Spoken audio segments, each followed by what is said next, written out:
This is the Building Energy Performance Standard Task Force meeting for September 29th, 2020, starting at 2:30 p.m. This meeting is being recorded and will be posted on our website. Welcome, everyone. My name is Sharon J., and I work with the DOEE, and I'll be your facilitator today. We're going to do a quick tour of BlueJeans if you haven't been on BlueJeans before. All of your options or your menu bar is up at the top. The very left button is how to turn your camera off and on. The second one is your mute button. If you're having problems with bandwidth and want to actually call in on your phone instead, if you click on the little down arrow where it says audio options, it will give you instructions to switch over to the phone. The next button over is your to share your screen. So I should be the only one doing that today. And the big red button is how to hang up. So don't do that until the end. The buttons on the right-hand side will open up a menu section for you where you can, if you click on People button, you can see all of the participants. If you click on the chat box, that's where we'll be having conversations today about different topics. And then if everyone will click on their settings button at the moment, you can click on two boxes that make the window a little bit easier to manage. And it's Fit Video to View and Always Show Video and Layout Controls. If you have both of those checked, it actually makes things fit on your screen a little bit better. Also, if you're in the chat box, make sure that you have everyone highlighted in blue at the top of the chat box, because then you're chatting with everyone. If you have direct messages highlighted, then you can direct message to one particular person. So the meeting is being recorded and will be posted to our website.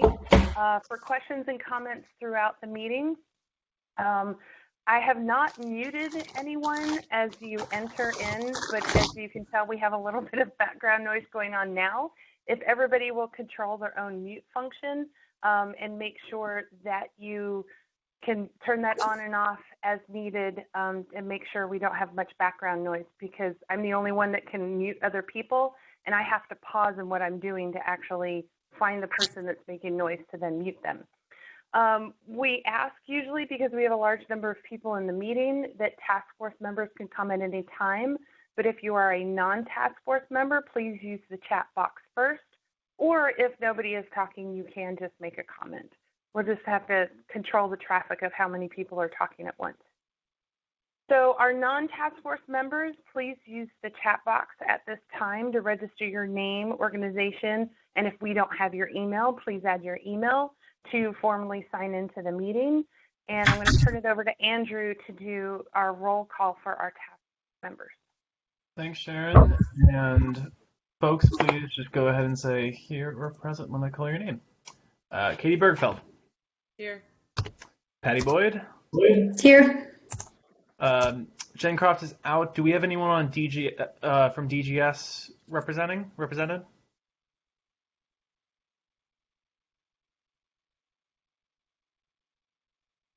Okay. Nope, I don't think so. Yep. All right. Marshall Duer-Balkin. Present. Wendell Felder. Asa Foss. And then similarly, do we have anyone from DCRA filling in? Does not sound like it. Dave Good. Present. Max Greninger. Present. Adrian Gross. Here. Rush Mahala. Here. Jessica Jones. Here. Monica Landrino is going to be late, I believe. Cliff Majerzik. I can see your camera. I think you're on mute, Cliff. Todd Nedwick is going to be late. Matt Praske. Here. Joe Riley. Here. And Jay Wilson. All right. Thanks. And Sharon, looks like we have a quorum. Okay. So the role of the task force is to advise DOEE on creation of an implementation plan for the Building Energy Performance Program. to recommend amendments to proposed regulations issued by DOEE, and recommend complementary programs or policies. If a topic needs in-depth discussion, anyone can suggest moving it to a subcommittee, and this is an open meeting. Everyone is allowed to participate. So our agenda today, we just went over our administrative items. We're going to do a reflection on the recommendations on affordable housing from the NHT in Hand report that was done about a year ago now. We're going to talk about deep retrofit pathways and then close out with announcements. Our campus subcommittee is going to be meeting next week on October 8th at 12 p.m. to discuss the deep retrofit pathways for campuses. So if you would like to attend that and didn't already get an invite, you are welcome to attend it. Just let me know, send me an email, and I'll make sure you get the calendar invite. So our overall schedule, we just have a couple more months left until standards get released. What we're going to, these are some of our agenda items that we have on our to-do list. We're going to talk about deep retrofit pathway, and then we are working on some of the other pieces for meetings in October and November. So I'm going to turn it over to Katie for a second. Sorry about that. Hi, yes. So this is Katie, and we wanted to just take a moment to commemorate one of our staff members that has been supporting the task force basically from the beginning. I think all of you know Addie. She is a Green Fellow that has been working with our program since last November. So Addie's been supporting the Beps program. She's been supporting our team also on the benchmarking side of things. And so her fellowship ends sadly at the end of the fiscal year, which is tomorrow. So we wanted to just give you all a heads up that Addie is leaving our team as of tomorrow, and give you all a chance to tell her goodbye or good luck or congratulations on any next step she has. And then also just sort of recognize all the work that she's done over the last year. This snippet that we've provided here is just the work that she's done supporting the task force. She's done a lot of other work supporting our program and really has been a valuable member of our team. So we just wanted to sort of give a shout out to Addie and talk about all the great work that she's done. Wish her luck on the next steps. She has moved back to New York City and is currently, I think, starting to look or think about what the next steps are. But this is just a way for us to recognize her and say thank you so much, Addie, for everything that you've done for the task force and all the support that you've offered us and provided, and all the technical analysis and everything that you've done to help both our program and the district move towards our goals. So that was it. If anybody else wants to say anything or say goodbye to Addie, feel free.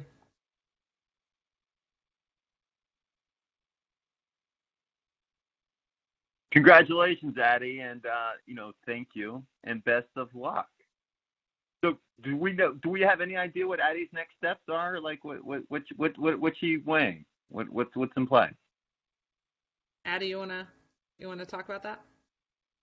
Yeah, sure. I'm still figuring that out, but it's been really great working with everyone. It's been a really great learning experience, so thank you. Yeah, and for anybody who doesn't know, our Green Fellows program is a graduate level program. And so Addie has been doing all of these things, plus some other things supporting our program while she was earning her master's from American University. So very impressive. Awesome. Okay, so we're going to start off with the recommendation review for the Affordable Housing Report.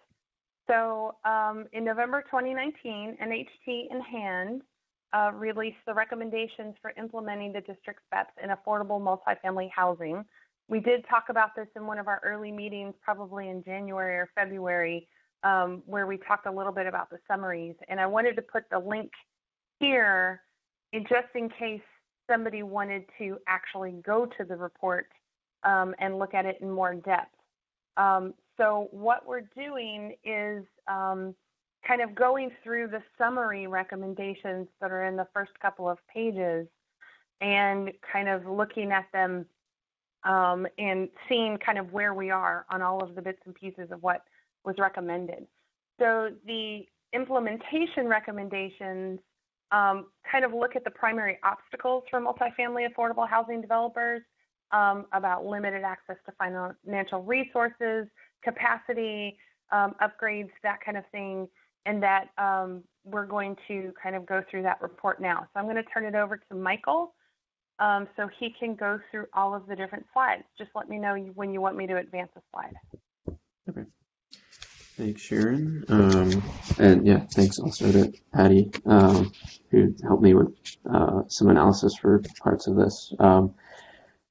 Okay, so delay of compliance. Basically, going through some of the items for this, like Sharon said, this is going to go through all the items from the NHT hand report that we've been working on with the Affordable Housing Focus Group. So in terms of delay of compliance, considerations were requested for ability to pay for upgrades, financial hardship, aligning with finance cycles, so delaying compliance, considerations for subsidized buildings with utility allowances, since energy efficiency upgrades the savings won't be recouped by the owner, how to give consideration for district-owned public housing, and residents exercising their TOPA rights.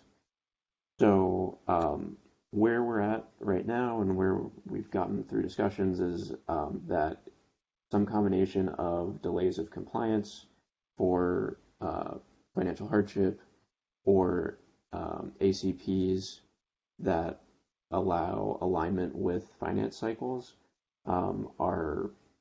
should be able to cover a lot of cases, particularly in this first period of BEPS. And we're going to continue investigating possible support programs. And just to address up front, we know that the affordable housing needs will change as we get into the smaller properties. And so we aren't ignoring those, but for now, we feel pretty good that the combination of ACPs and delays of compliance will address most of these needs. Next slide, Sharon. Oh, actually, wait. Any questions? Yeah, no, actually, what I was going to do was, so what we'll do is Michael will present the information on the particular slide, and then we'll open it up for our Affordable Housing Focus Group and Task Force members to add anything to that if they want to, and then we'll ask the Task Force if they have any questions. I think that'll make it easier for us to manage different people. So for our Affordable Housing Focus Group and Task Force members, do you guys have anything to add?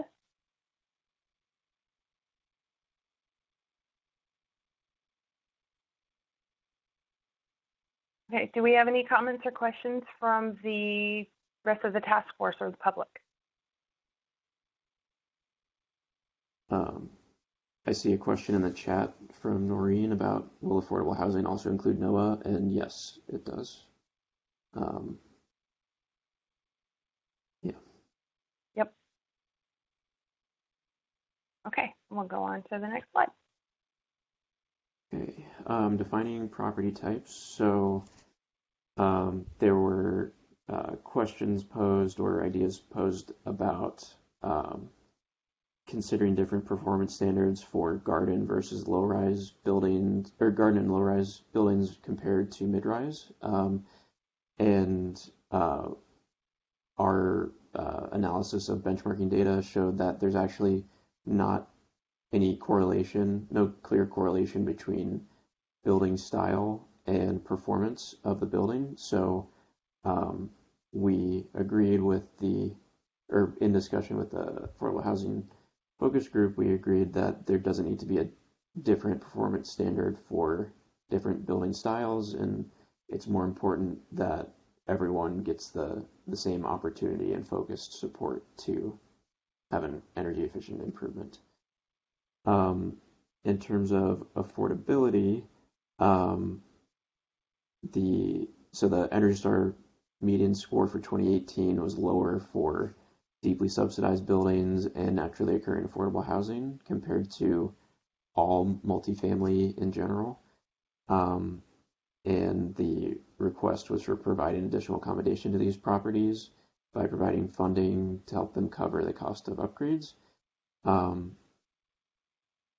So this touches on a lot of different other support programs that are being developed, whether it be through the Green Bank or operationally through the Hub or DCSU, as well as ACPs and delays of compliance. So we feel that this is being addressed through a variety of different avenues, but we'll open it up to the Affordable Housing Focus Group if you have anything to add.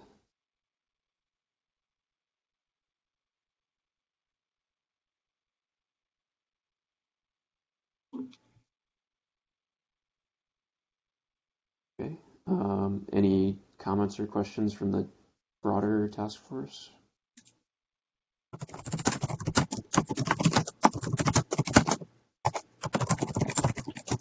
I see Marshall made the good point that Energy Star score already adjusts for garden or low-rise buildings, so that contributed to not needing to differentiate standards.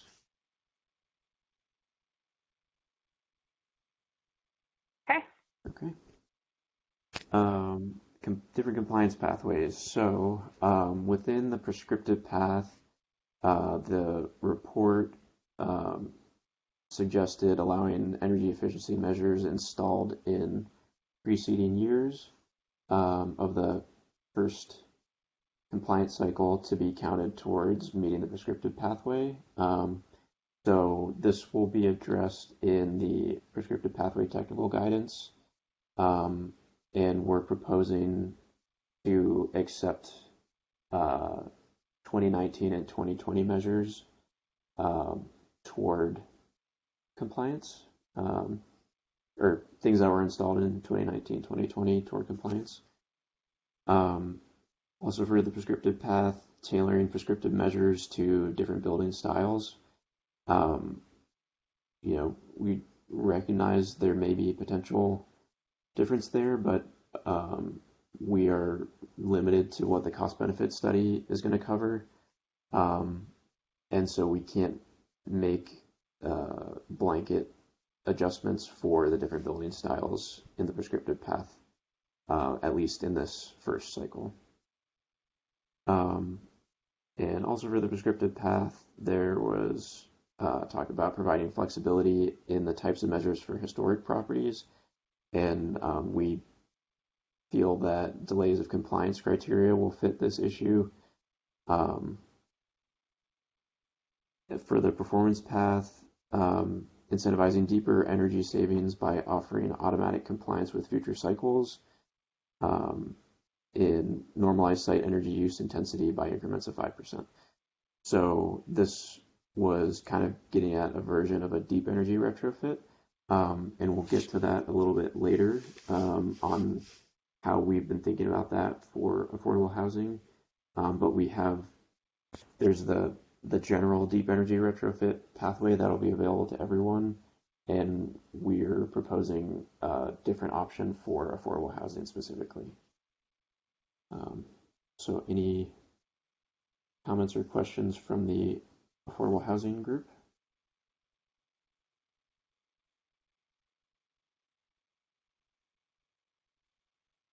Okay. And anything from the broader task force? This is Marshall here. I just had a question about the delay of compliance. I know the way the law is written, delays of compliance can be up to 3 years, and then more time can be applied for affordable housing. Is there going to be some sort of cap or guidelines put on how long a delay of compliance can be for affordable housing, or is that going to be handled just on a case-by-case basis based on the nature of the financing and other constraints there? That's a great question. I think we haven't defined it yet. We've been thinking about if there should be a cap, and I think, yeah, that needs to be refined still. But I think where we're leaning is that, at least initially, the first couple of cycles will, probably, even if we start looking at different metric, a GHG metric, for example, for BEPS in future cycles, the first handful of cycles will probably be under the same basis.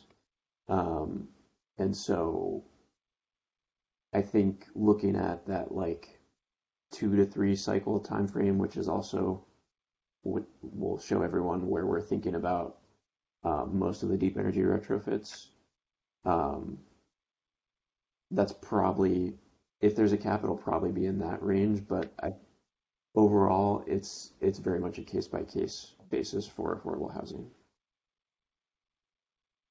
Does that answer your question? Yeah, that's extremely helpful in that aligns. I feel like that sounds good, and obviously there are particular things with that section. I think once you get beyond 3 cycles, beyond 15, 18 years, a delay of compliance starts to really push things out further than is reasonable relative to the district's goals for reducing energy use and emissions, and also sort of the question of fairness there. But I think that what sounds to me, at least speaking just for myself, that I think what you're talking about makes sense. Yeah, and I will also say that I think the flexibility for delay of compliance is very important to have in the law, and I think we're viewing it as like a last resort sort of thing, that coming from the perspective of one, the intention of the law is to make energy improvements over time in all the bottom performing buildings, and it's also to make sure that all buildings have access to the benefits of that improvement. So it not from a punitive perspective at all, and more of like, we would like to make sure that options are exhausted before someone gets a delay, because we don't want anyone to be left behind just because it's not feasible from their perspective right now. So just as a more background, I think the delays of compliance are like a last resort. That's a good point, Michael. This is Joe from DHCD.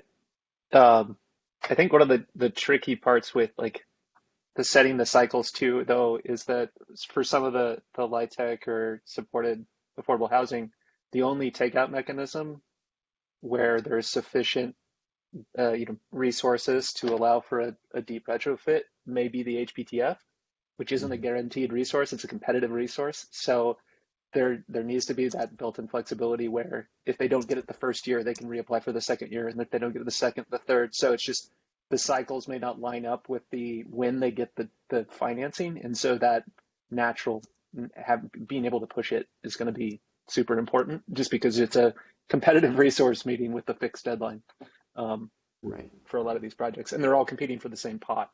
So it'll be Yeah, no, it's a great point. And I think when we started talking about this, we were thinking about it in terms of like, okay, every 15 years, a 9% tax credit project gets refinanced, but we know that's not the case now. And so definitely trying to find that balance of like allowing extra time, getting extra energy savings, but then being flexible on the end. So yeah, a very important consideration. And I think related to that, this is Reshma from DHCD. If one of the tools, and I think you'll talk more about this later, the deep energy retrofit, if a project is making a promise to achieve this 40% improvement instead of the 20% or 60% if they're skipping 2 cycles, all that will still be, it's a conditional promise in the sense of they still are going to need limited district resources potentially to be able to fulfill that promise. So I think I think ultimately also just thinking of kind of the intersection of some of these different alternative compliance paths and different and what could ultimately happen depending on whether or not they get the funds they need to be able to fulfill that promise, and if they don't, is there additional flexibility, or where, how we kind of play this out. So it seems like it could get a little tricky. Yeah, absolutely. Noreen, I see your question in the chat box, and I think that actually may fit better with the next task force meeting, because as long as we get certain information behind the scenes, we're going to be digging into the EEMs on the prescriptive path. So I'm going to keep a note of your question and kind of wrap it into the questions that we ask on the next task force meeting. Okay, that's perfect. And it's mostly to do with the prescriptive, the idea of avoiding, say, someone who has a property but might be planning on selling it off or something. So they, Right. They take the easy way out instead of kind of thinking ahead. Right. Yeah, no, I think it's going to fit really good with our next task force meeting. So I'll keep note of that. Okay. Does anyone have any other thoughts on this slide?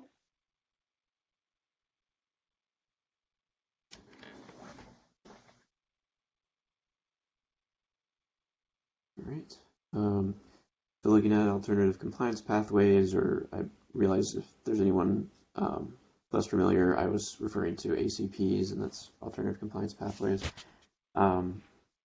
So some of the recommendations included allowing progress made in the previous 3 to 5 years to count toward the 20% performance reduction. And we are developing criteria to consider this on a case-by-case basis. I think we're expecting that in a lot of situations, those improvements will be reflected in your baseline as being a better starting point for improvement, but we are developing criteria to consider it. Allowing a 20% reduction in source energy use intensity to comply. We are considering this. Allow the improvement in the Energy Star score to count towards compliance, and this will be addressed by the standard target pathway. Aligning compliance requirements with the DC qualified allocation plan. This is a little bit what we were talking about on the last slide, but basically making sure that projects that are receiving a tax credit, the requirements that they pursue for the tax credit will align with what will be needed to get, say, a 20% improvement if it's a retrofit, or be above the local median if it's a new construction. And this is one of the things that Addie is helping me do some analysis on to see where those properties stand. Looking at where properties that have gone through the tax credit project process or have gotten like an analogous certification, where do they rank in terms of the local median, and what do they need adjusted going forward. Developing alternative compliance pathway for public housing. I've been working closely with the planning department at the Housing Authority. We've already talked about some initial ideas on how to do this, perhaps on a portfolio-wide scale for them, but to be determined, and it is being addressed. Any comments from the affordable housing group?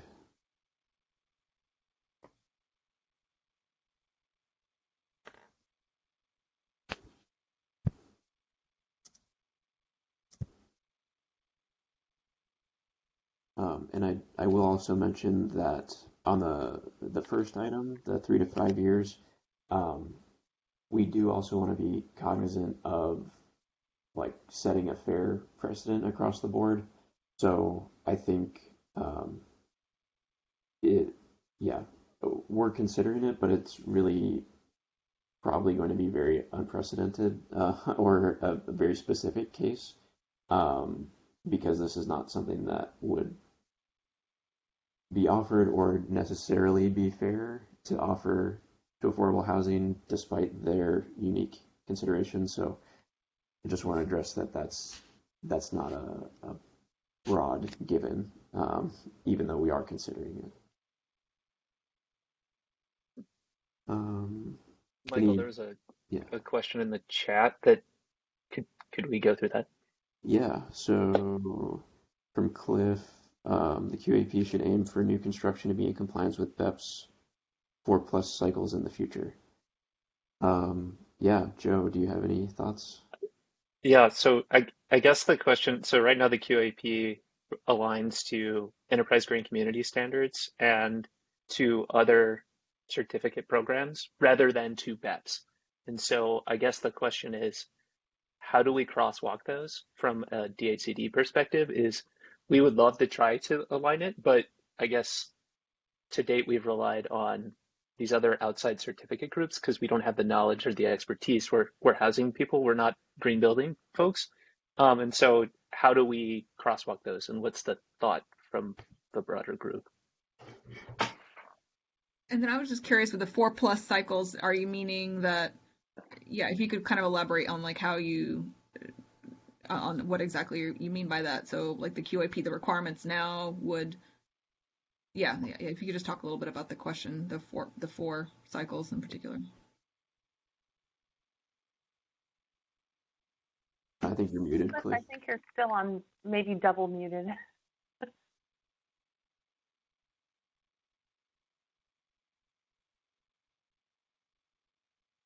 I think you're muted.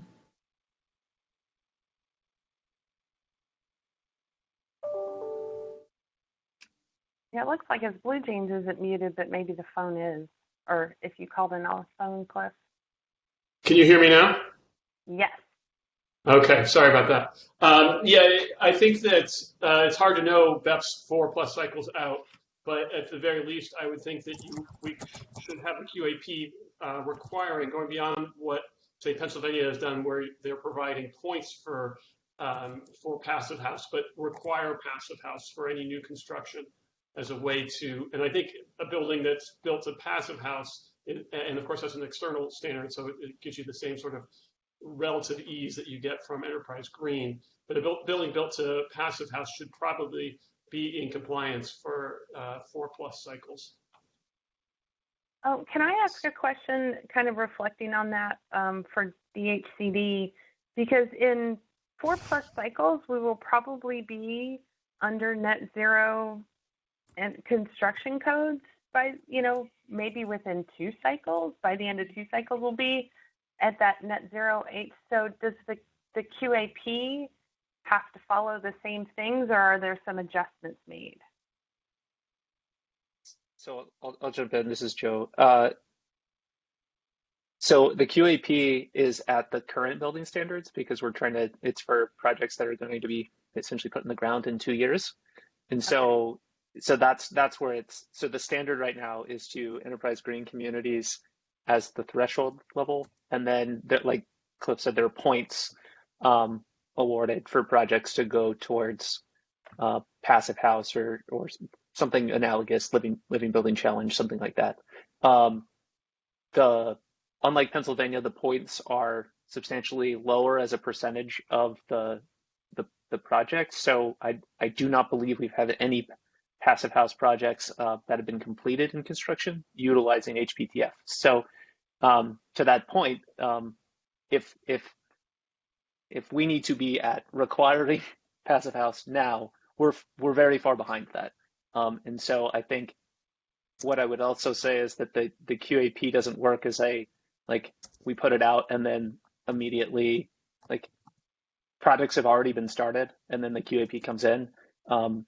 And so there is some working with what's in the market and what the market's delivering. And so if we put in a standard immediately that said everything needs to be passive house, I think it would be quite a shock to the overall development community. So I think that's where knowing where we need to aim sooner or later with this analysis that Michael was working on, I think would be very helpful, because we need to have that discussion now. And but it would be, the other thing for us is we've sort of seen that the projects that are passive house or do have a higher green standard are more expensive, and they do cost the HPTF more in funds relative to their peers at the moment. And maybe that's not what it should be, but that's just a reflection of where the market is for contractors.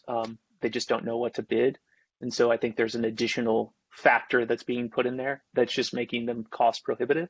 So that gets balanced with the other pieces of the RFP for location, for cost, that right now that makes them not necessarily as competitive as we would like. Thanks, Joe. That was really helpful. So just for clarification for everyone, so the QAP basically every 2 years we update it. So there's an opportunity to kind of, it's not something that's updated every 10 years. It's updated relatively frequently. So that's something else to keep in mind in terms of standards. But I think it's a really good point about passive house. And I think the other challenge with the QAP, there's a lot of different priorities in there. And so we found that it's a bit of a balancing act. And so the incentives, for example, for deeper green, it's a menu of options that developers currently have to choose from in terms of what points they want to pursue. And so it's definitely a much smaller incentive than PHFA, the Pennsylvania Housing Finance Agency, offers. So if that's the direction that that's a recommendation of this task force, is definitely something that I think would need to get support from beyond DHCD, support from DEMPED, support from just broader support, because it's it would just be a significant change, and something that would be a big change and has cost implications ultimately. So I think that's the other challenge, at least, even if it shouldn't in the long run, but right now there's cost implications. Yeah. The challenge, I mean, of course, it would be a big challenge for builders to go to all passive house, and it would be a shock. But I think it might be less of a shock than them building buildings with QAP funding and then having problems with BEPS just 1 or 2 cycles from now. So, and it's going to cost a lot less to build these buildings to passive house standards now than to have to go back and make big retrofits. So I think it's a very good investment. It's needed for BEPS, but more importantly, it's needed for the district to meet its climate goals.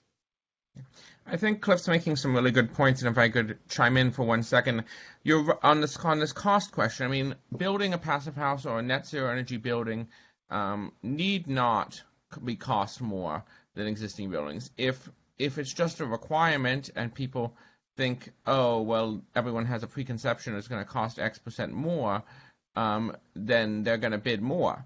But if you have competition for that and you have a procurement process that rewards higher levels of performance effectively, and it does sound like there probably need to be greater incentives for that in maybe the next QAP cycle, but then developers and designers will work to that. And if you have a well-designed building and you're starting from the beginning with an integrated design process as opposed to coming in later and trying to sort of tag it on, then you have synergies that can deliver net zero energy or passive house buildings without an added cost. So I think it's creating a structure that is getting those incentives those structural incentives sufficient and out there into the marketplace enough in advance that people can begin planning that way from the start.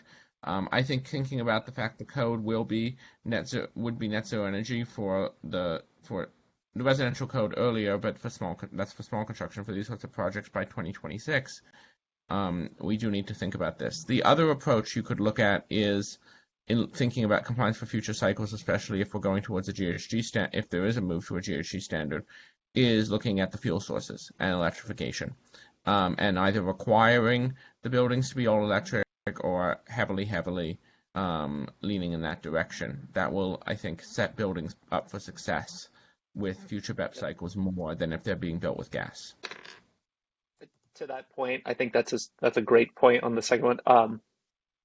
So the last QAP did introduce a standard for, so everybody's aware where we're at, where a building had to provide a yes, no, essentially a threshold to whether or not they could have solar on the building, and then if they were eligible or were able to have solar, like no shading, they were essentially required to make it solar ready or install solar in the building. I think the same could be said for fuel source. I think that's something we can look at, where it would be, if it is feasible, they need to do it as the entry standard, and then moving that to you have to convert as a threshold requirement in the future. So I think we have a standard that we've introduced with this solar standard that's pretty easy for groups to meet, and that would be something we could look at for conversion from gas.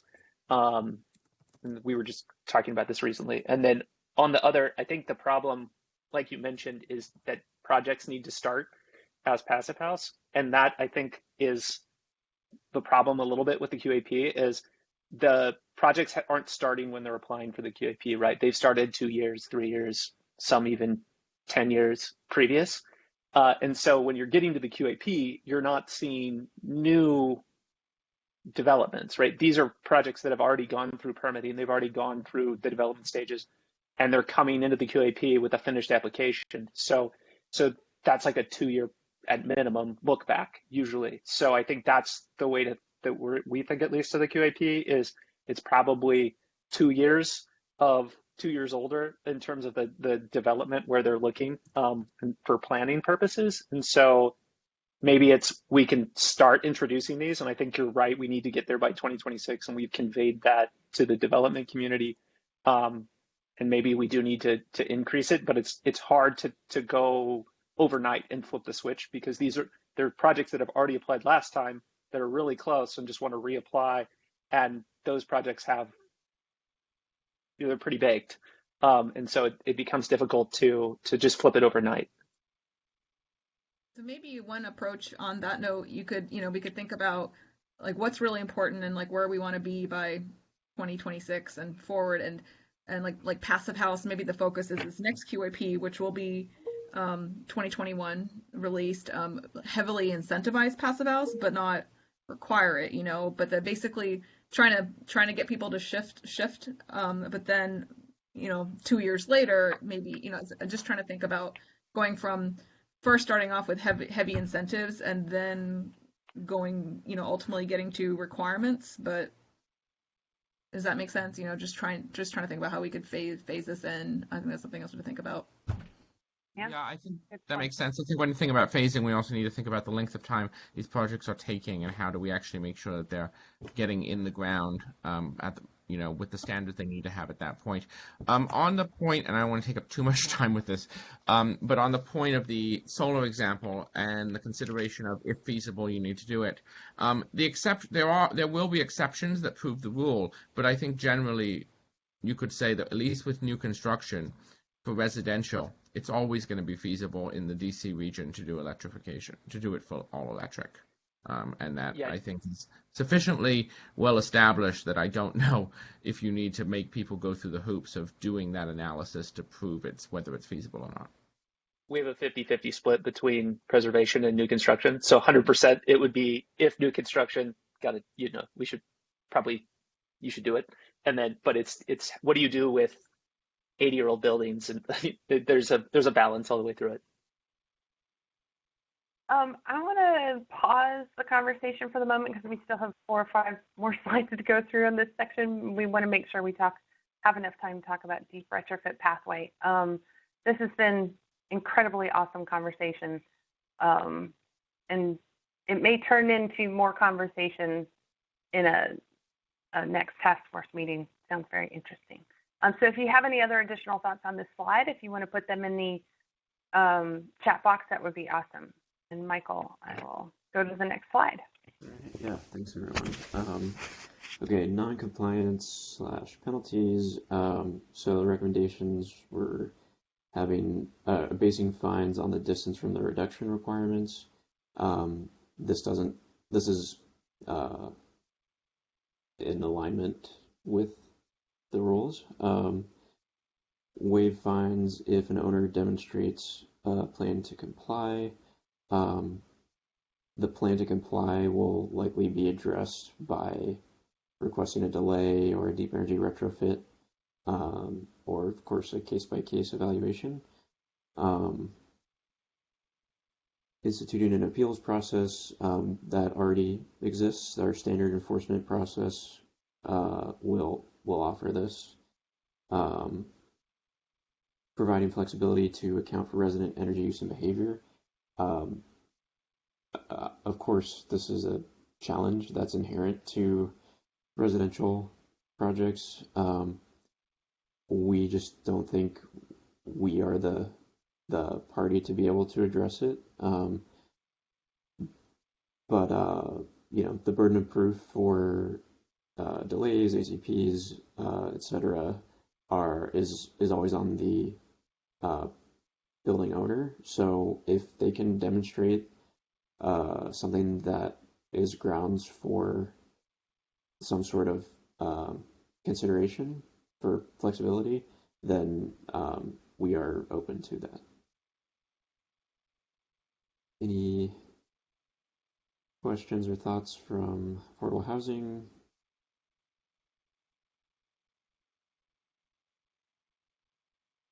Or the broader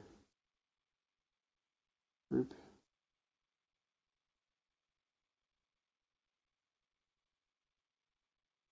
Okay. Do the next slide, Sharon. Technical assistance. So awareness of resources, providing a base level list of energy efficiency upgrades. So we're expecting that certain aspects of the cost benefit analysis, as well as kind of the whole point of the prescriptive path, will help address this. And the hub will also be working on identifying low cost or no cost measures or tools for owners to identify those measures. Having an approved vendor list. We've discussed this multiple times, and it's just not something that DOEE can do. Agency contacts or coaches, providing a list of resources across the DC government, from permitting and assistance with energy efficient retrofit planning. I think we've discussed this, but DOE is working on a customer service workflow where, I think there's a one-stop shop coming up, but it won't be a one-stop shop, but we are trying very hard to coordinate among all the different agencies and partners to make sure that if someone comes to any one of the entities, that if they can't be helped there, that entity knows where they should go. So trying to help make it a smooth process as much as possible. Any questions or comments from the affordable housing group?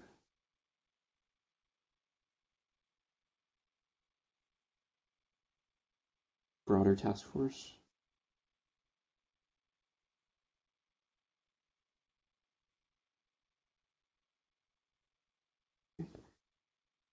Here's the one-stop shop.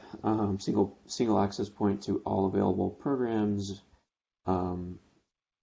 So the hub will probably come the closest to this, but as kind of a waypoint. But the intention, like I said, is to have all the partners be, at least at a basic level, be aware of all the other partners' roles and responsibilities, so that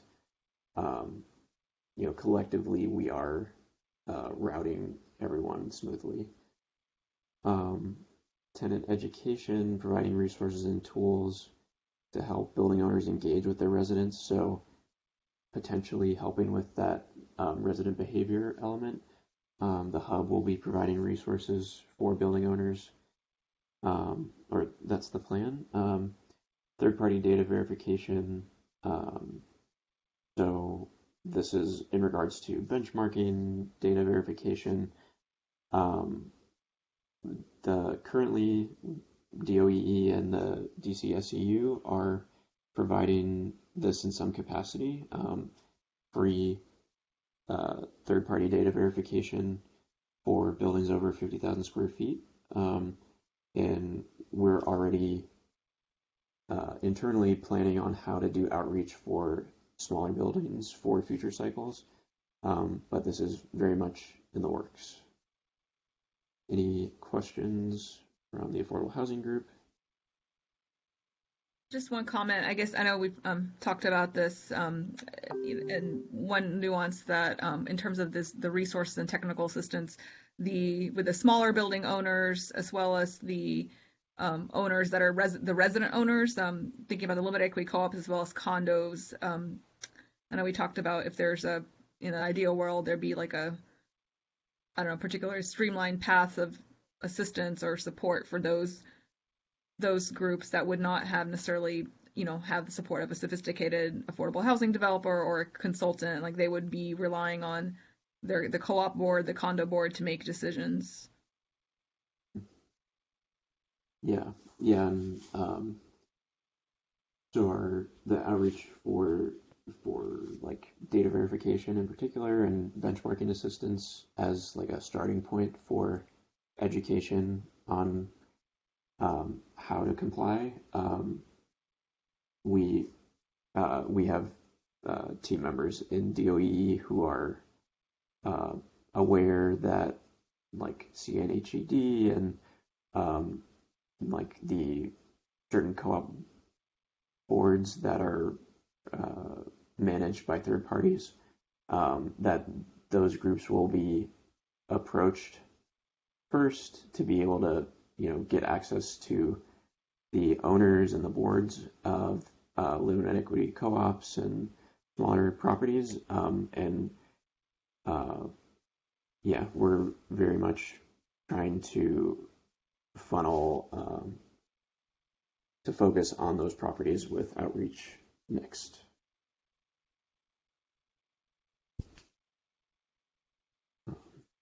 Any other? Looking at the chat, I think there's questions on sub-metering, I guess. I think they were making some comments about incentives and stuff. It was actually from a slide or two ago, and the conversation kept going in the chat box. So we're going to add these comments into our notes. I do have a question. Yeah, well, I think it's helpful for DHCD side.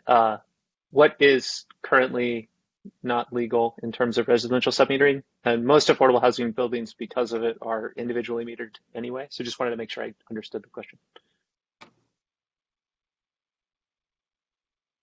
So currently you can individually meter, this is Kate, you can individually meter your units, but you cannot submeter, meaning that if you, the building owner or landlord, cannot bill your tenants, if you have one master meter with PEPCO and then install submeters, you're not allowed to bill your tenants. That's the big distinction between individually metered, where tenants get their bill directly from PEPCO. Submetering would mean they were being billed by their landlord. And is there this is and something it's allowed in the commercial sector, but not in the residential sector. And is that just for electric, or is it? I believe it's all utilities. It's okay. It's all. This is Marshall. It's all utilities, though. Submetering gas would be technologically and thus financially more complicated, just because of the nature of the meters and the way the piping probably is installed in the buildings. But this was a recommendation. This is something that's been sort of percolating around in DC for quite a while, and this was a recommendation of the Clean Energy DC plan to update this. Commercial submetering was legalized in the Clean Affordable Energy Act of 2008. But residential submetering has not been. There are other jurisdictions up in New York, for example, where this is not only legal, but it is the default approach. Okay, that's helpful. Thank you. Just wanted to clarify. No, thank you. Any other questions on this slide?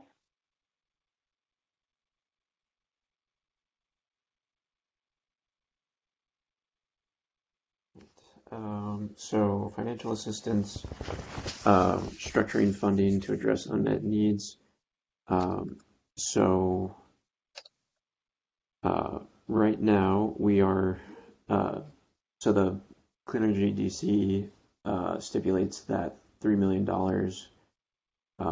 starting in almost next fiscal year 22, that $3 million be dedicated to affordable housing. And so those conversations are starting basically, and something that I'm going to be shifting my focus to once we get the guidance documents out with the rules. But kind of looking at financial gaps and opportunities where, because across the city, that $3 million is not going to go very far. So how to think creatively and intelligently about how to spend that money. But it's front of mind for sure.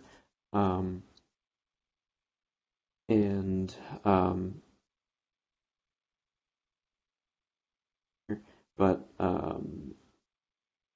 yeah, there's other funding coming from PEPCO is talking with the Public Service Commission about their utility rebate program. There's also an over $11 million merger program from when PEPCO merged with Exelon that is going to be focused on deep energy retrofits, and they have selected ICAST as their implementer for that. And our understanding is that work on that program is going to start beginning of 2021. Can I interrupt quickly? Sure. That was confidential information, so that's not publicly been announced. So please, anyone on this call, keep that to yourself. Very sorry about that. Quite all right. Thank you, Just Noreen. wanted to make sure I said something. Thank you, Noreen. We'll not put it in the notes. Thank you for pointing that out. Thank you. Yeah. Yeah. So I've been working on a grant a lot, so maybe I'm wrong. Maybe nothing was said. Okay. Targeting properties with limited access to financial resources. So we are working with the Green Bank and other possibly more innovative solutions, but we are very open to suggestions because there is a lot of need. Yeah, so any questions or concerns?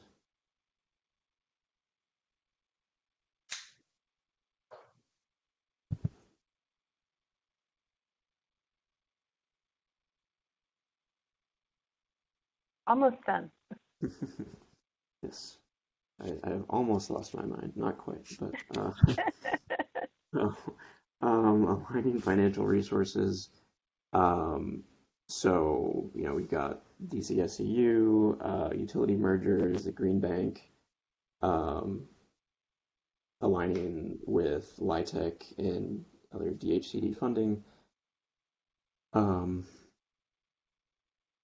So yeah, this is all in process. We're coordinating with all the relevant players. The DCSEU is offering low-income property incentives through tomorrow. So get those measures installed. But I'm sure that will continue in some form they always have low-income funding measures. And yes, those are being coordinated with utility rebate programs coming online.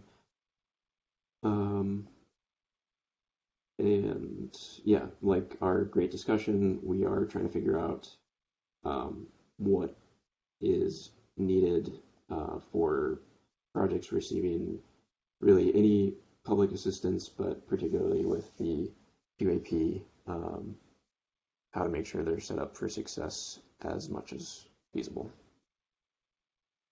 Any questions?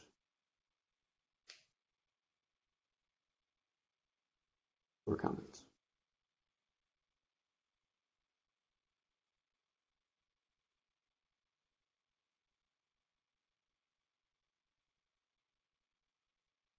All right. Some other, I don't remember if these were in the report or if they came up in discussions with the focus group, but oh no, they were in the report. Excuse me. Educating lenders about the need to underwrite energy efficient upgrades. We're leaning on the Green Bank to help with this area. Education and outreach targeted at co-op owners and housing counselors. Like I said, we know this is going to be extra important in the future BEPS cycles, and we're planning to start that outreach already. Yeah, anytime the conversation comes up about education or financing or anything, we make sure affordable housing is front of mind. Any questions or comments?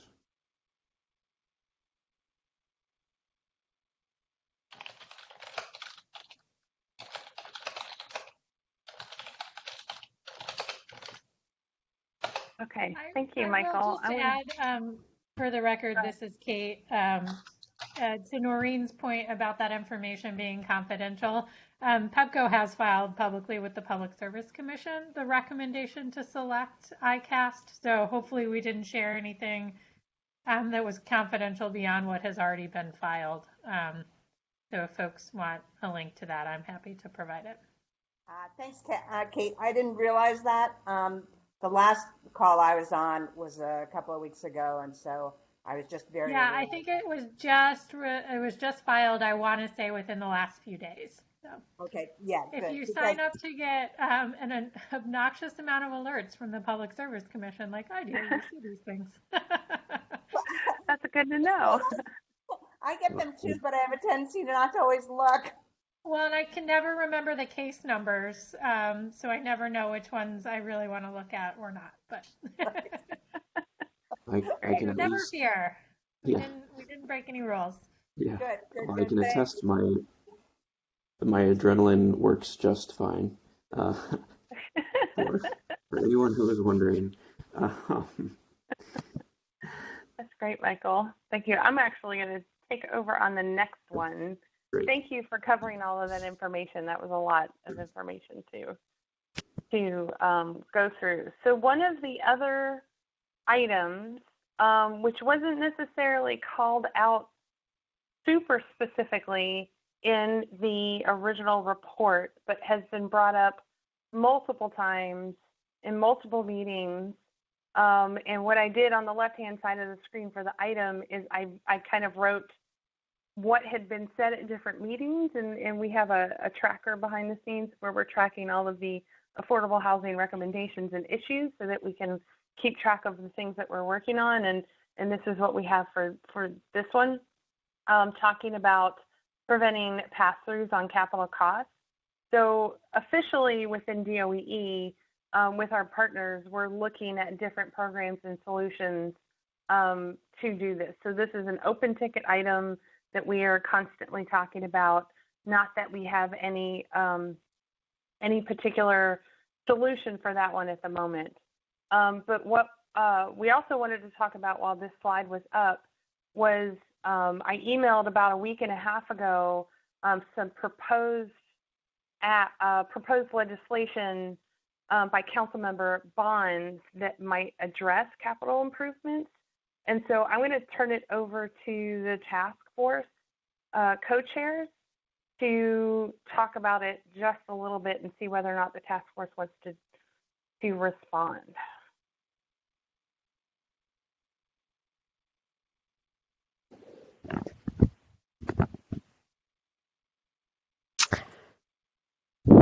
Well, this is just to respond basically to the inquiries that have come up about whether or not rent increases will reflect some of the costs that may be incurred because of BEPS. And we basically just want to say that there is legislation that's under consideration or that's pending to address this issue. DOE can't comment on it because it's pending legislation, but we wanted the private sector members to know that that legislation is underway, and if the private sector members would like to comment on it or support it or participate in any way, that's something that we could do.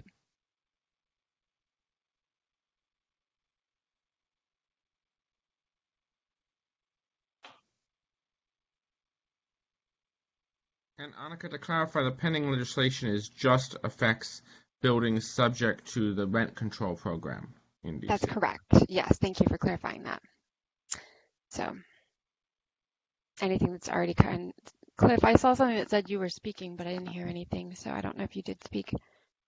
No, I wasn't speaking. Sorry, I should mute myself. Oh, okay. So yes, so anyone who's already covered by rent control would be addressed by the legislation that's currently underway. Hi, it's Adrian. I just wanted to point out that the legislation that is before the council now just eliminates a funding option without really providing much of an alternative. So it just may be beneficial for the task force or even the subcommittee to kind of discuss the potential effects of BEPS compliance. So that's a good question for the task force. Are people interested in enough about the legislation to want to form a subcommittee, maybe have a call or two to be able to respond to the legislation in a coordinated manner, or that's an option that's kind of on the table?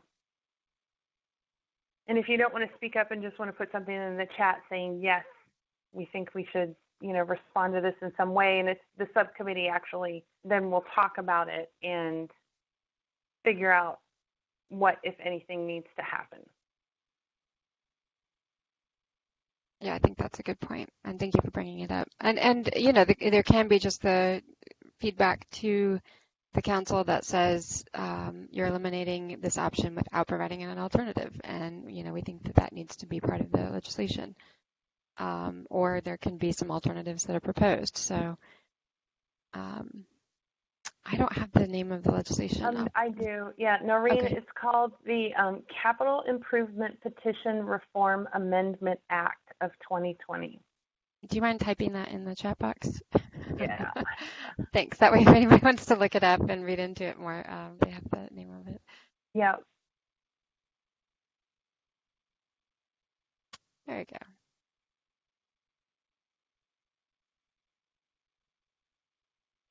So the question for the task force is, and I do think it's more appropriate to talk about it in a subcommittee because the public members of the task force can't comment or participate.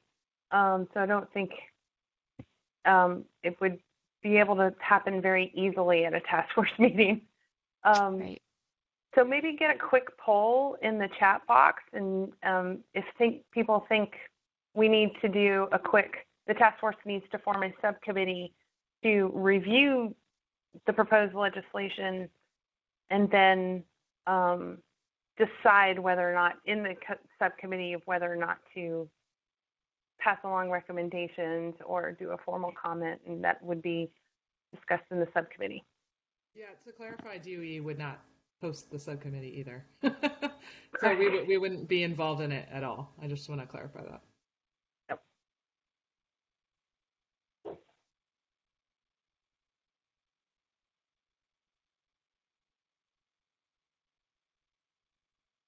Yeah, That's I think this sounds Joe. like something that is maybe a much more informal discussion among the parties impacted by this that need to convene and share some thoughts. Okay, so maybe we could put this on the co-chair's to-do list to maybe reach out to the private members with an email and a link to legislation and kind of maybe decide by email as to whether or not to meet and discuss. Yeah, I think that's a good idea. Maybe like Friday, is that a good time to just, or Thursday, a couple days for people to review? Friday morning or something, we'll circulate an email to see who wants to follow up with a subcommittee call. Doesn't even have to be a committee call, committee formally. It can just be a phone call to discuss.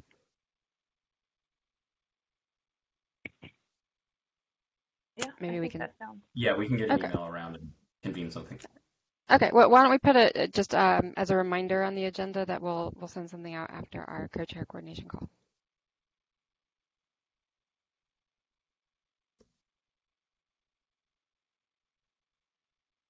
Yep. Okay. Yes. Okay. And Marshall's point is correct. Some private members could meet and discuss and could write a letter. Others do not have to. So it doesn't have to be unanimous. It could be one person. It could be 2 or 3. It could be everyone. Doesn't My point, which I don't think I phrased correctly, is also if you sort of were interested potentially in signing something but didn't want to be able to meet, you would, it's not a speak now or hold your peace kind of situation. Yes.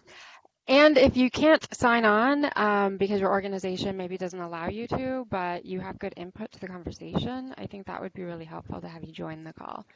For real. Not everybody is really well informed on the issue, but could use valuable insight from folks who work in this sector every day and know what are the issues. And to the point that Adrian made about, what would be viable solutions that we could potentially reference in a letter.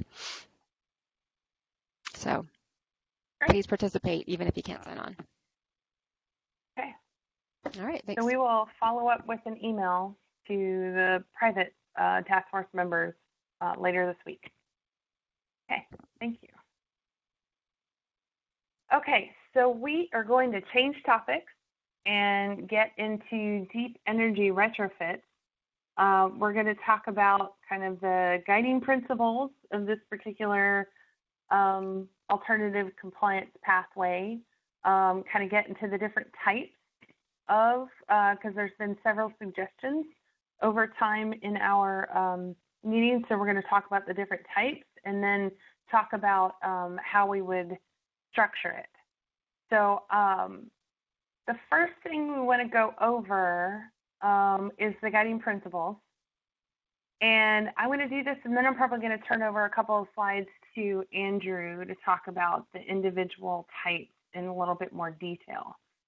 So the deep energy retrofit is going to be a pre-approved alternative compliance pathway. So it will have a structure and will have criteria and that kind of thing all outlined. It's going to be designed to provide similar savings as multiple cycles of compliance. And there's a couple of different versions of it that we'll go into. Applications for it are going to be due at the same time as the other pathways. So we have the same kind of structure. And each deep energy retrofit alternative compliance pathway will have its own reporting, evaluation, and enforcement requirements. And I'm using DER ACP just for shortened letters on these slides. We're not going to start calling them DER ACPs. Just using it for word saving space on my slides. Andrew, do you want to go into the 2 different types that we're talking about? Yeah, definitely. So these are concepts we've talked about together as a group prior, like way back, probably early summer. And we wanted to just revisit them and update you all on our thinking of things and get some input and feedback. And we'll go into these a little bit more depth in the next slides, but just kind of cover them at high level. And then we have a really important question to ask the group at the end of this slide. So the first 2 types, the first type is called early compliance. This is the idea of buildings completing projects early and realizing those savings sooner. And the way we're going to structure this is to have compounding savings percentages based off of the performance pathway. So what 2 compliance cycles worth of savings would look like in 1 compliance cycle. 20 compounded twice is 36%. We have a table later that explains this a little bit better.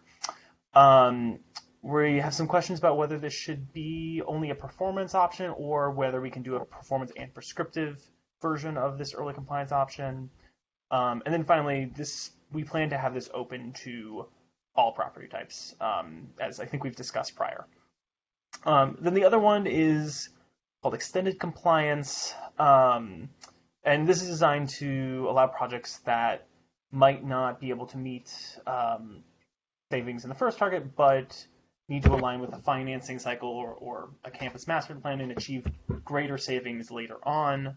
So these are properties that are going to shoot for greater than 2 cycles, greater than 1 cycle worth of saving, and we're thinking of this being available only to the affordable housing sector, the college, university, and hospital campus carve-out sectors. And then the really important question that hopefully everyone can think about as we go through this is, we are not super in favor of how we've named these pathways right now. So if anyone can think of better names, we are very much open to suggestions on this. Yeah, we really don't like these names. So just be thinking about it over the next couple of slides, and we're going to revisit this question of what can we call these as we move forward. Okay, so we'll get into early compliance. Cool. So revisiting kind of what we said earlier, the idea here of early compliance deep energy retrofits is to incentivize early savings, so projects to be completed within the first cycle of BEPS. And the savings demonstrated should be demonstrated within the cycle. However, based on feedback we got from the task force last time we talked about this, we understand that some of these larger projects might take a little bit longer to implement and might need a little bit more time to demonstrate savings. So we've kind of come up with a special extension criteria for buildings along this pathway that maybe need an extra year or an extra couple months to demonstrate those energy savings. So they'll be built into this pathway, and will, I don't believe right now, conflict with other delay of compliance things. Persistent savings. So since we're ensuring multiple cycles of compliance achieved within the first cycle, we did want to make sure that this pathway does make sure that those savings achieved last. And so the number we have proposed here is 85% must be shown by the end of the subsequent cycles. So if you're targeting a 2-cycle early compliance deep energy retrofit, then you must be showing 85% of the savings by the end of the second cycle. And then going along those lines, plan to have, evaluation obviously will happen at the end of the first cycle. That's when you must show those first full savings, and then there would be a revaluation at the end of the waiver cycle just to confirm that those persistent savings are. And then we have an example below that. So the idea is that these can stack on top of each other in a way. So if you fall short of one goal, you will still be granted the waivers of the next goal below. And this makes a little sense once we have actual numbers on the screen. But if you're targeting 3 cycles of compliance, you only hit the savings requirement for 2. You will still get those 2. You won't just be defaulted back to like a performance pathway. Cool. Thanks, Sharon. Then this is hopefully more helpful to show actually what the numbers we're thinking of right here. And these are all just compounded 20s. So for 2-cycle waiver, you can target 36%, 3 cycles, 49%, 4 cycles, 59%. And then to the right of the next column over is the persistent savings we've calculated based on those numbers. Obviously, very open to what that number should be. We also wanted to flag that there might be a better word to use than persistent, and we were hoping to have discussion on that. Is there another slide after this, or? Nope. That's Okay. it for this one. So we'll talk about early compliance and have a good discussion and then move on to the other one. First question for the task force and other attendees. Do these percentages seem right for the different cycles? Do they seem reasonable? And we're talking specifically about the expected savings by the end of the first cycle numbers right now. Yep.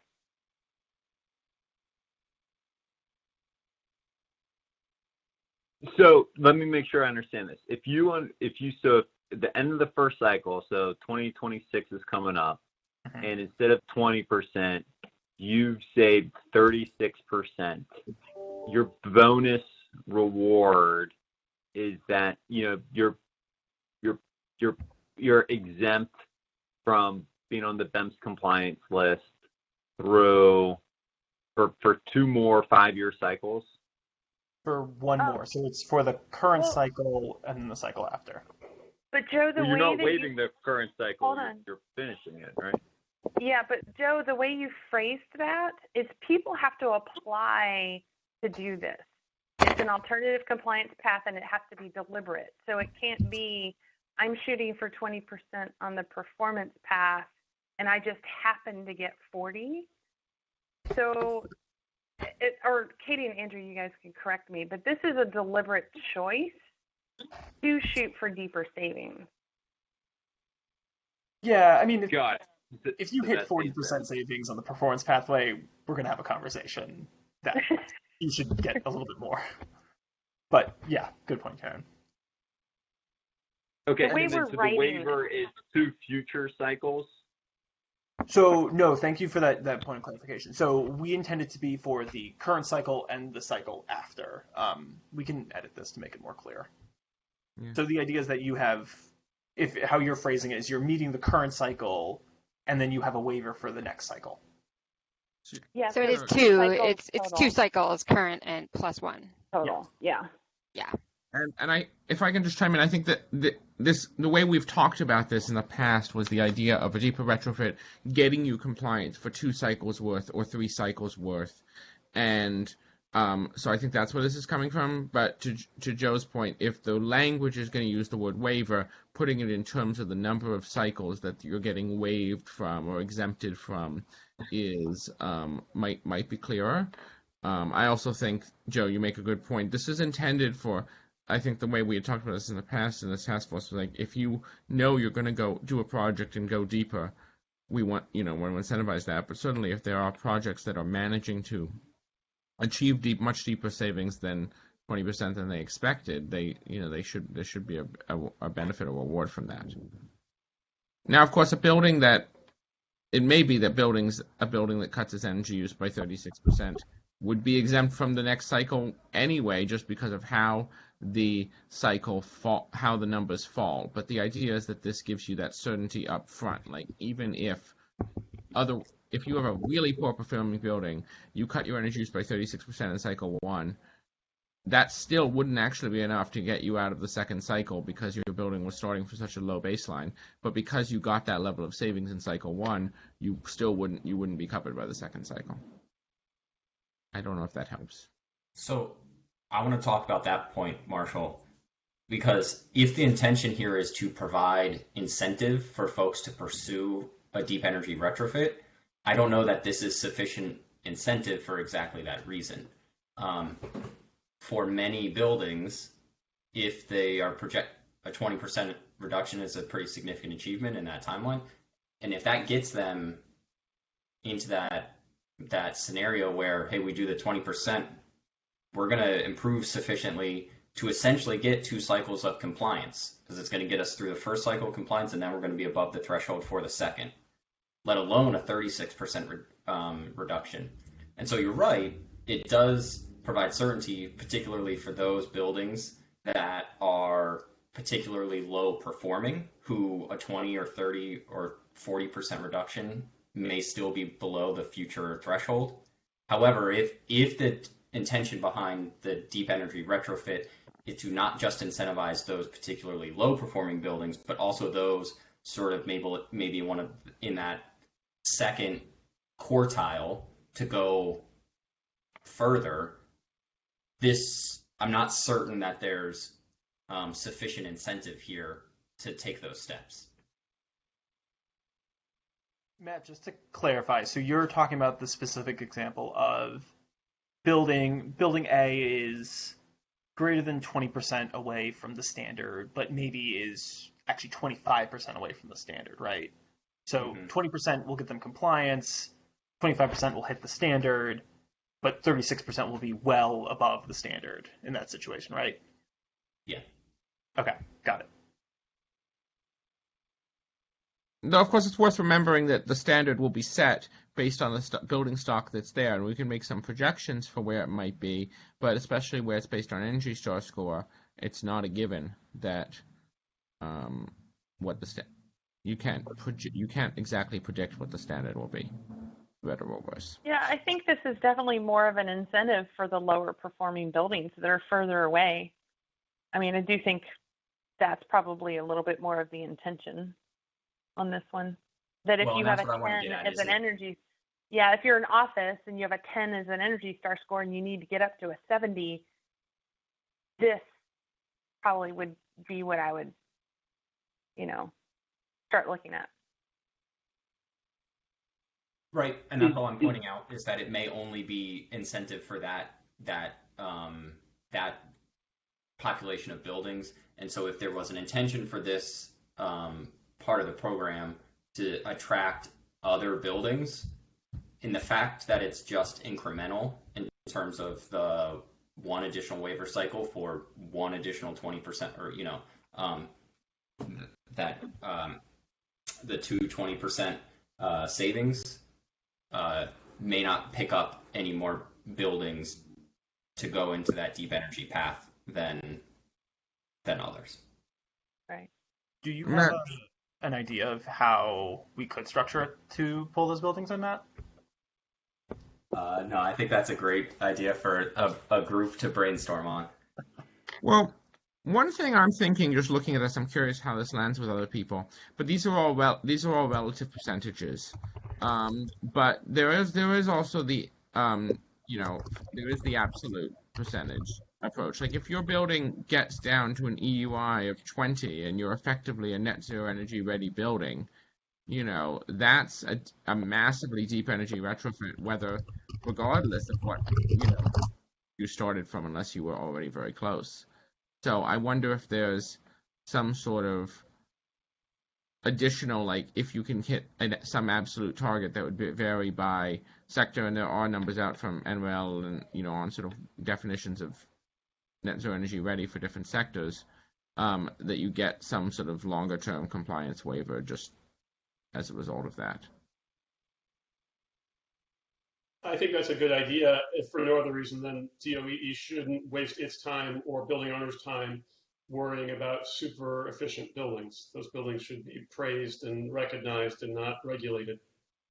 I would also point out that DOE has the power, the law says that DOE may set the building energy performance standard no lower than the median.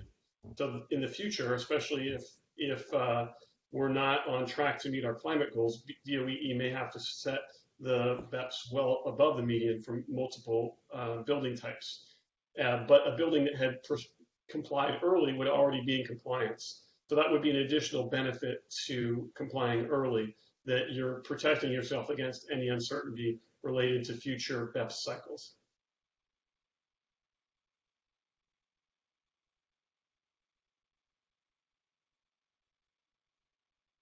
One question, Cliff made a comment in the chat box that brought up another question. We're not sure if we should offer prescriptive deep energy retrofit options, like having these points. I mean, they could always use items on the prescriptive path to think about what they're going to do for their deep energy retrofits. But should this early compliance version be performance only, or should we consider offering a certain amount of points on the prescriptive path?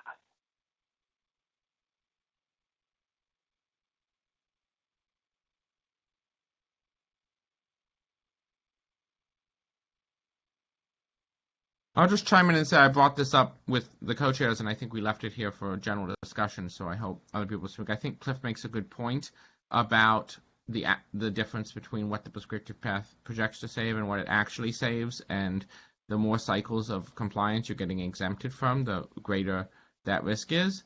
And that's compounded by a question that I don't know if Stephen Winners is on the phone to be able to speak to this, but my work with energy modeling suggests that, the work you need to achieve a deeper energy retrofit sometimes is fundamentally different, and I don't think this stuff stacks necessarily. I don't think it's a necessary assumption that you could take the prescriptive path.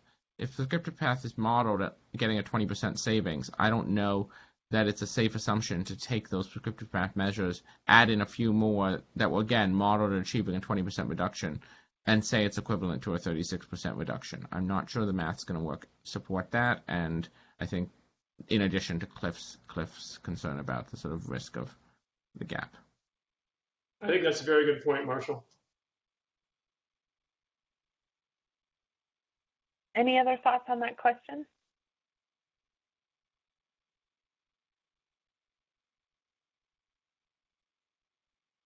Nope, but I have a question about just kind of going back to the early performance program here. So,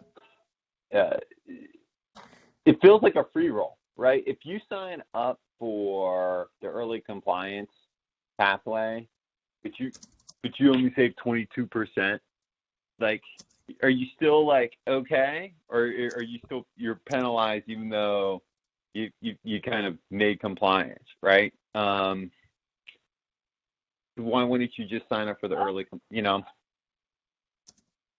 I think that, but then you'd be compliant under the performance pathway. I think that's what let me go back a slide.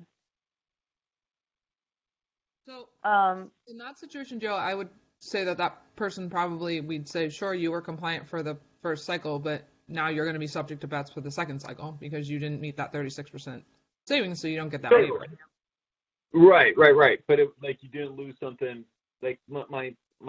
I guess where I'm landing here is if I'm thinking about a building, and I know all right, we're on the compliance list. Why would I say I'm going down the performance path? I'd always say we're going for double performance, early compliance path, because if we don't make it, well, it's the same as if we just went down the performance path anyway, right? Am I not understanding that right? No, I get where you're coming from with what you're saying. Because we were also just talking about with your initial question was if somebody went for performance pathway, that's what they signed up for, did 20 and got 36 or 40, that we would have a conversation with them at the end to possibly give them credit. So you're just taking it the other direction. So as long as you're okay with that, it seems like an angle here that it's kind of just a free play. I guess it gets down to what else is DOE going to require as part of this deep energy retrofit? Are you wanting to see evidence of people doing an active engineering and energy modeling to plan to achieve a deep energy retrofit and really helping people plan that in some form? Not obviously with the full prescriptive path hand-holding, but some sort of documentation around that. Then there's a real value add, or a need for this pathway. But if it's just a question of a different percentage number, then maybe it could be automatic. We could maybe add a light reporting requirement at the beginning of the cycle when you sign up for it, if you're planning for it, to provide some sort of plan documents. Yeah.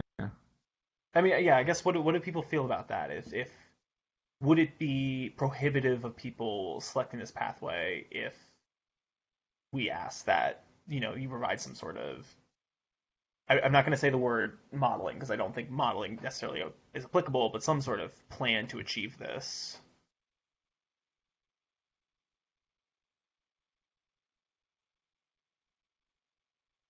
I don't know. I'm kind of struck by the scenarios that Joe laid out there, and it does sort of raise the question of why or whether this should be declared as a separate thing, or if it's just those that pursue the performance pathway and reach a certain level get that sort of bonus at the end by doing it, so long as there are a few safeguards in there to sort of maintain the persistent savings to some threshold for the second or subsequent cycles. Otherwise, that's a very good point. Kind of curious if anything else is gained either on the building owner side or the regulator side by declaring it up front. I think declaring it up front, that's a good question, Matt. I think from just DOE's perspective, we might have to functionally do that, decide it as a pathway, just because that's the framework of BEPS. Yeah, but unless we write in a section of if you achieve into the performance pathway, saying if you achieve these numbers by the end of the first cycle, you could, get a waiver for the second cycle, but you have to maintain this many percentage of the savings. It's like saying it in the same way, but not making it a separate alternative compliance path. And it feels like a pretty compelling carrot, right? When you're sitting down with the project team, right? It's just like, what's our goal here, right? It feels, I don't know. It seems, instead of take it up front, just having it laid out. Yeah, it kind of achieves the same thing. It's just making it part of the performance path instead of making it a completely separate alternative compliance path. I think we have to, because the performance path is so well spelled out in the legislation, we might have to offer it as an alternative compliance path, but then maybe it's alternative to performance, or like we'd have to think about how we call it, because the performance pathway is super spelled out in the legislation. So I don't know if we can add to it or if we have to make it an alternative compliance path. Yeah, but that's a good point. Yeah, Joe, I think that's a really good point, and I think the reason that we had planned it out this way is exactly what Sharon just said. This is going to be a strange sentence, but the performance pathway is somewhat prescriptive in the legislation, and that is very particular about, like, you shall follow a performance pathway that says X, Y, and Z. However, it does say there are other compliance pathways that DOE can develop.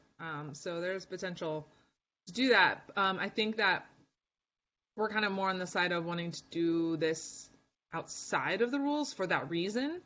But it's something that we can talk to our legal department about. But I think that was sort of the reason we're proposing it in this way. It's like performance pathway V2 or something, right? It's just it's semantics, but I hear you. Yeah. Okay. Yeah. That's a good point, though. To highlight something, I agree. I think it may have to be an alternative. I mean, I haven't seen the rules, but it does sound like it would have to legally be a different pathway just to make it work. But functionally, it could be the same thing. If this is automatic, if this is sort of semi-automatic in that sense, it does create an interesting situation. Whereas currently, if you do the performance path and you achieve a 20% savings, and you are above the cycle, you're above the standard for the next pathway, the next cycle, you're done. You're free. You're clear for that cycle. Maybe future cycles, I don't know. Whereas in this case, you actually you're getting a guaranteed exemption for the second cycle, but you're also getting this maintenance requirement that effectively is saying you can't, to simplify the numbers, you can't increase your energy use by more than 15% between where you are at the start of the second cycle and the end of the second cycle, something that doesn't apply to any other building. I think that getting people to maintain savings is a very good thing, but I think that creates an interesting discrepancy here if this is sort of considered to be part of the performance cycle. Like, you're rewarded for going deeper, but there's this catch. Or maybe it's not automatic. Like, people still have to apply. That would be the argument for having it be application. Yeah. Otherwise, it's going to feel like we're rewarding you with a tripping hazard. Though that there is, if things are sort of designed logically, the inherent tripping hazard ends up being the third cycle you fall back below that threshold, right? Like if the building slides, you got your 2 cycles, but now the building, you haven't maintained performance, you still have to submit your benchmarking, and in that cycle you're now back below the threshold. So maybe. But this does raise, I know I would benefit from, and I think maybe we all would at this stage, for broader context, like, are we prepared at some point soon to essentially lay out a 1-page summary of all the various compliance pathways and start to play through those scenarios of what a logical or rational actor would pursue based on a couple, like, can we presume there are roughly 5 or 6 typical scenarios that each building may find themselves in? Either you're slightly just below the threshold, you are below it but within 20%, you're beyond 20%, you're, right? There are a small handful of typical compliance cases, and can we start to evaluate what the rational actor would pursue across the menu of potential compliance pathways in order to understand if we have these weird complications or wrong incentives between the different pathways, as I think we're starting to tease out here between this deep energy retrofit versus performance pathway. Basically, let's play a giant game of game theory. Yeah. Right. Yes. Yeah. Maybe that's not. I don't know. I'm just that. curious if that's instructive for us to sort of take a step back at some point and start to look at it from the big picture. I think know it's a we're great doing idea. that. I know we're doing that internally. Let's see if we can figure out how to do that and how to time it right based on how the rules are moving behind the scenes. Or let me phrase that separately. If we laid that all out, could we as the task force provide, and those that would be working to comply, start to provide you with feedback? Hey, in these scenarios, these are the paths we're likely to pursue based on the incentives and penalties you're laying out for each of the pathways, and see if those are leading us to the intended outcomes.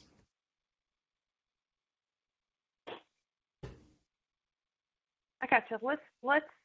We'll take that thought back, think about it, because it's an interesting thought, and see how we can figure out how to do that with the task force and look at the timing of what's happening with everything. Yeah. I need to give some more thought. I think the whole team needs to give some more thought about how to do that well. In conjunction with the timing. I have a question about the 85%, whether or not we call it persistent savings or maintained savings, or we would love suggestions on what to call it, but is 85% appropriate?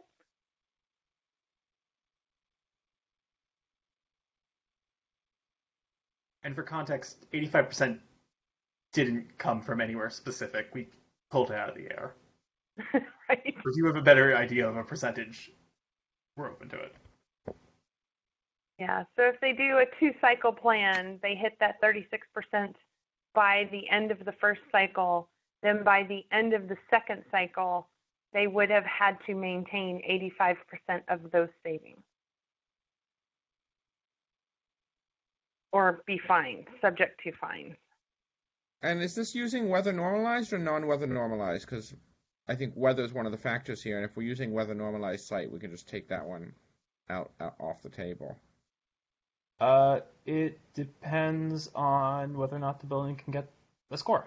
If they can, then it's adjusted to current year. If not, then it's weather normalized. Okay. So I think for that reason, that's why my, at least at first glance, my preference would not be because of those M&V hassles that we've talked about a couple of times here, rather than putting this in terms of percent of the sort of projected or expected savings, can it instead be put in terms of drift of the building's overall score or compliance metric? Okay. Do you know what I'm saying? So rather than it being, okay, in the first cycle you said you would achieve 100 units of savings, and you have to maintain those 100 units of savings over the next 10 years, which is really hard to track and confirm that those savings have persisted over that time frame. Mm-hmm. Can we instead come up with some way to tie that to, you went from here to here, your building's Energy Star score is here, so long as you maintain it above some number, we consider you've maintained a level of a sufficient level of performance. Oh, I mean, couldn't we just do that based off their second baseline? Yeah. Right, exactly, right? So then you're not arguing over kilowatt hours or BTUs and which,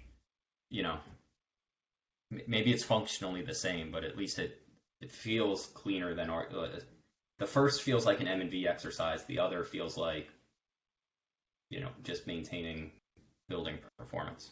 I don't know. Okay, let's put that down to see whether or not, we'll put that in our notes and then see whether or not we can. Yeah, because I actually find that a little more confusing, Matt. We can put it in our notes and think about it. Because to me, it makes sense to say you have to get a 36% reduction in site UI from what you have now, and then you have to maintain it at least 30%, like from that number, from that baseline number. Like that makes more sense to me. But I think I understand what you're saying in terms of reframing it.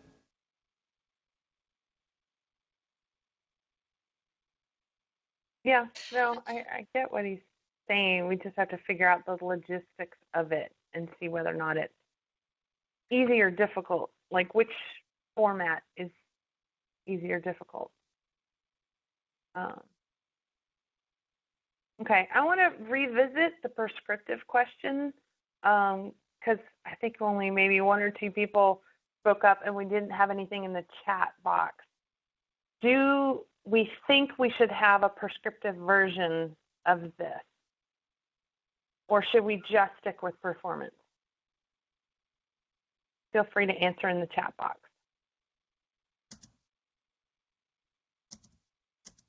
There's also no guarantee that we're going to have 59 available points in our prescriptive path. We kind of have to see how that models out with our cost benefit study. So we may, on the prescriptive side, only be able to offer level 1 and level 2 or not actually do a third level. But is anyone super against having a prescriptive?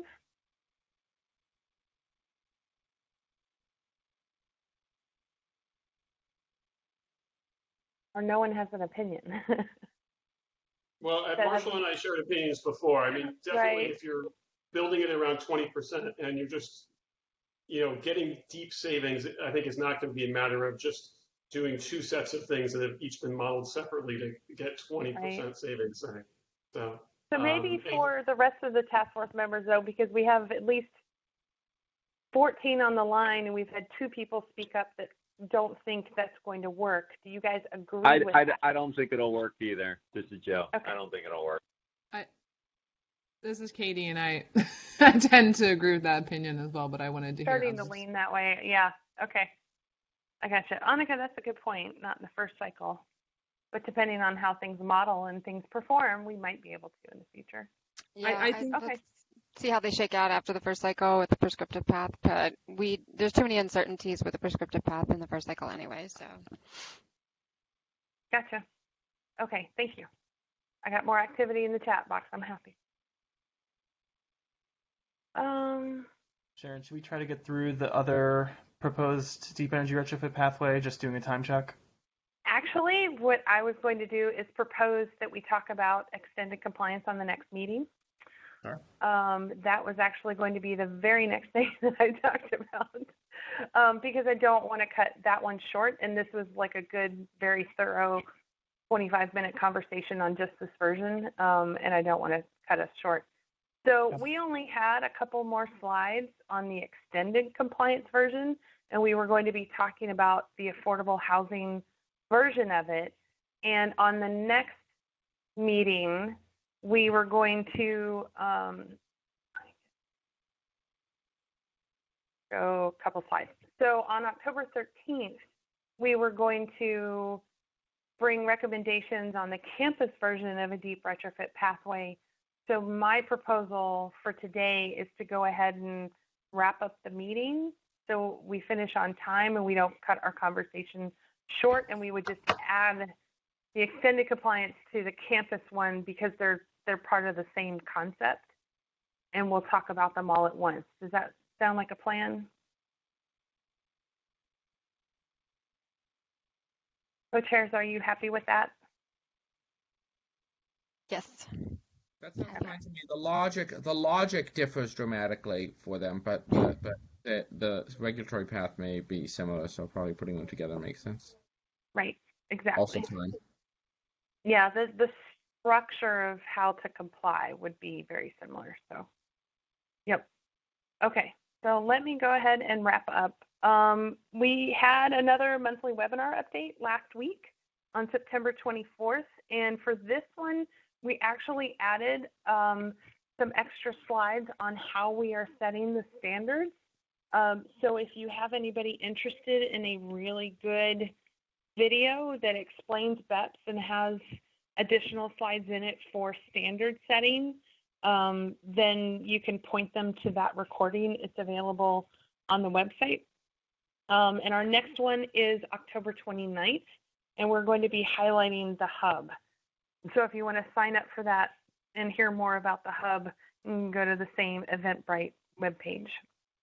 So upcoming webinars, we just announced in the Clean Energy BC newsletter a new series. It's the Green Building Professional Series. It's done by DCRA and DOEE every year. I didn't update the slide. The October 13th one got canceled and moved around, and everything got shifted back a month.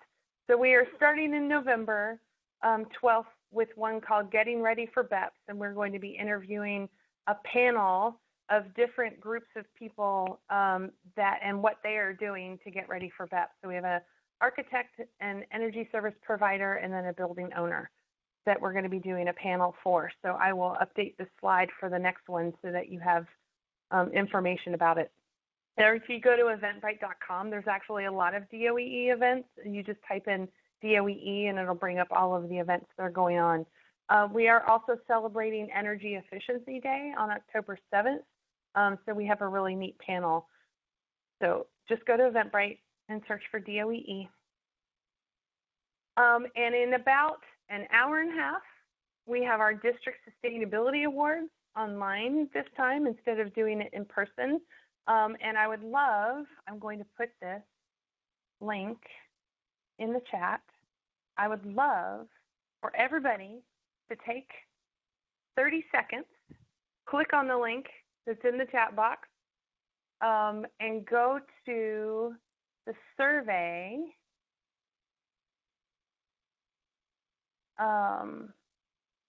and vote for a People's Choice Award. And if you can still sign up to go this evening, so if you want to, you can go to Eventbrite, also search for DOEE, and the event will come up. So if you want to join us at 6 o'clock for the District Sustainability Awards, that would be great. I just had a request to go back to a slide before we wrap up. Michelle, is this the slide that you were looking? Oh, maybe it's the first one. Okay, this one.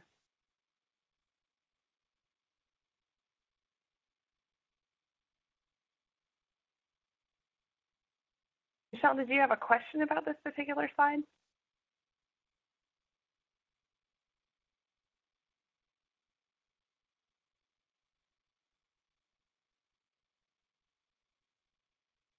While this slide is up, if everyone wanted to fill out their SurveyMonkey, for the 13th, we will follow up with the deep retrofit for extended compliance. We'll talk about recommendations for the campus deep retrofit option.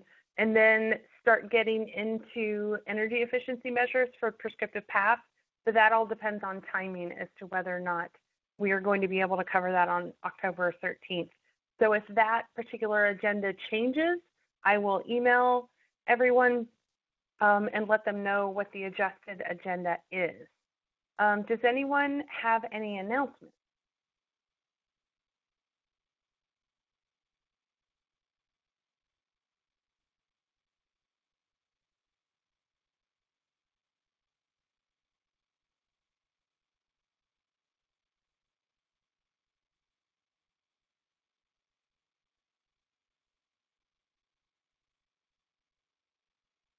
Okay, sounds like there's no announcements.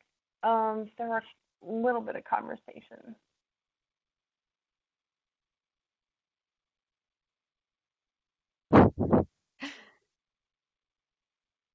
Are folks talking about names real quick?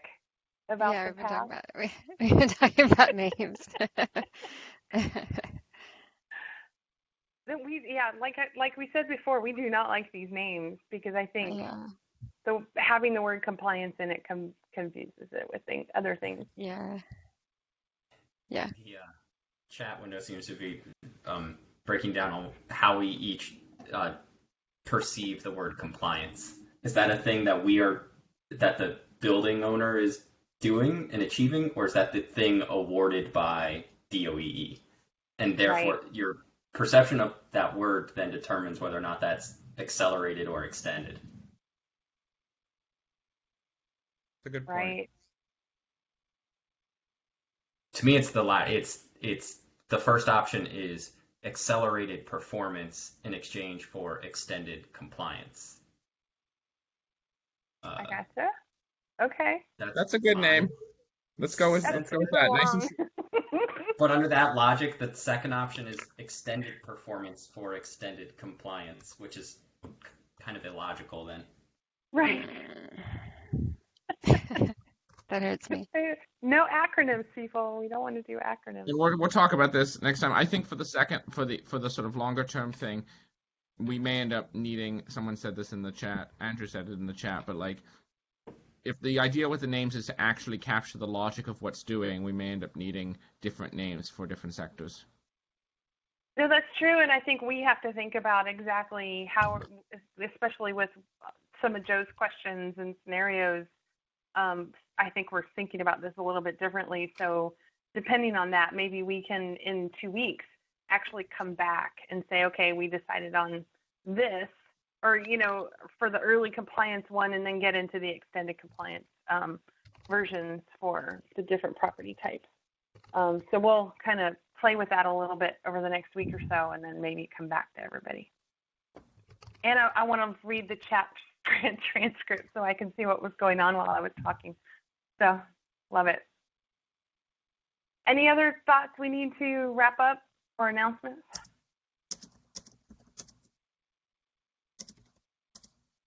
If not, then we'll let everybody go. Thank you, everyone. Thank you.